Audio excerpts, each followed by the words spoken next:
Hi అండి. ఈరోజైతే మనము క్రిస్పీగా ఉండే పొటాటో పకోడాని ఎలా చేయాలో చూద్దామండి. దీనికోసం అయితే నేను మీడియం సైజు బంగాళదుంపలైతే ఒక 3 తీసుకున్నాను. ఒక 2, 3 పచ్చిమిర్చి, మీడియం సైజు ఒక ఆనియన్ తీసుకున్నాను. ఈ పొటాటోని ముందుగా చెక్కు తీసుకున్న తర్వాత వాటిని వాటర్‌లో సాల్ట్ ఏసుకొని, ఆ సాల్ట్ వాటర్‌కి మనము ఈ పొటాటో అనేది చువ్వుకోవాలండి. ఇగోండి చూసిన విధంగా చువ్వుకోవాలి. చువ్వుకున్న తర్వాత దానిలో ఉన్న గ్రేవీనంతా వాటర్ లేకుండా పిండి పక్కకు పెట్టేసుకుందాము. ఇగోండి ఇలా పొడి పొడిలాడుతూ ఉంటది. గట్టిగా పిండేసుకొని పక్కకు పెట్టేసుకోవాలి. ఇగోండి చూసారు కదా! పొడి పొడిలాడాలి. ఇలా ఉంటే గనుక ఆయిల్ అనేది ఎక్కువ పీల్చకుండా క్రిస్పీగా వస్తాయి. దీనికి మనము ఒక కప్పు కార్న్ ఫ్లోరు,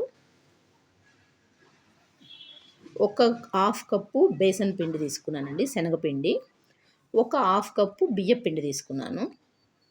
చూడండి, ఇందాక మనము 2 పచ్చిమిర్చి అయితే వేసాం కదా, కొంచెము దానికి సరిపడా టేస్ట్‌కి సరిపడా కొంచెం రెడ్ చిల్లీ ఇది పెట్టేసుకున్నాను. దానికి ఆనియన్ కట్ చేసుకున్నాం కదండీ, అవి స్లైసెస్ కింద కొంచెము నలుపుకొని వేసుకోవాలి. అప్పుడే బావుంటది. తర్వాత దానికి కొంచెము జీలకర్ర యాడ్ చేసుకుందాము. సాల్ట్ ఆల్రెడీ దానిలో ఉన్నది కాబట్టి, గ్రేవీ దానిలో ఉన్నది కాబట్టి కొంచెం టేస్ట్‌కి సరిపడా మళ్ళీ సాల్ట్ అనేది యాడ్ చేసుకుందాము.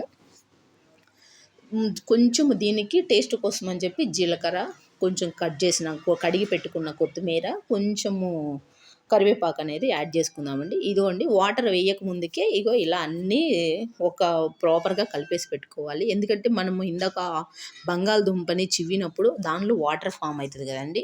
అందుకని చెప్పి ముందు వాటర్ వేయకుండా అంతా కలిసేటట్టు కలియబెట్టుకోవాలి. ఇదిగోండి ఇలా సరిపోకపోతే గనుక కొంచెం కొంచెంగా వాటర్ కలుపుకుందాము. ఇదిగోండి ఇది సోడా ఉప్పు అనేది ఆప్షన్ అండి. మనము ఇష్టమైతే వేసుకోవచ్చు, లేదంటే స్కిప్ చేసేయొచ్చు. ఇవి మనకి సోడా ఉప్పు వేయకుండా ఉంటేనే క్రిస్పీగా వస్తాయి. ఇవ్వండి చూసారు కదా, ఇలా ఈ కన్సిస్టెన్సీలో ఉంటే సరిపోతుంది బ్యాటర్ అనేది, మన పకోడీల పిండిలాగా.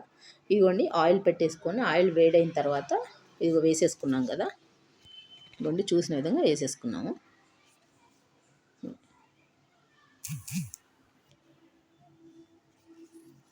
ఇలా 1 బై 1 వేసేసుకుంటూ ఉండాలి. ఇవి ఒకటేసారి తిప్పకుండా ఒక 2 మినిట్స్ గ్యాప్ ఇచ్చిన తర్వాత మనము సెకండ్ వైపుకి తిప్పుకోవాలి.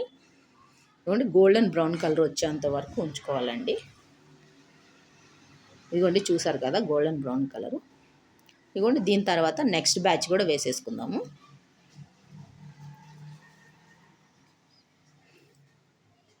ఇలా ఓ 2-3 టైమ్స్లో అయిపోతాయి కదండి మనకి. ఇదిగో చూసారు కదండి ఎంత క్రిస్పీగా ఉన్నాయో. ఒక్కసారి మీరు కూడా ట్రై చేయండి. పిల్లలకి ఈవినింగ్ స్నాక్స్ కింద అయితే చాలా బాగా వచ్చాయి. ఇవ్వండి చూసారు కదా, చాలా క్రిస్పీగా ఉన్నాయండి. దీన్ని పిల్లలకి సాస్లో అయితే ఇష్టంగా తింటారు. నచ్చితే ఒక లైక్ చేయండి, ఓ సబ్స్క్రైబ్ చేయండి.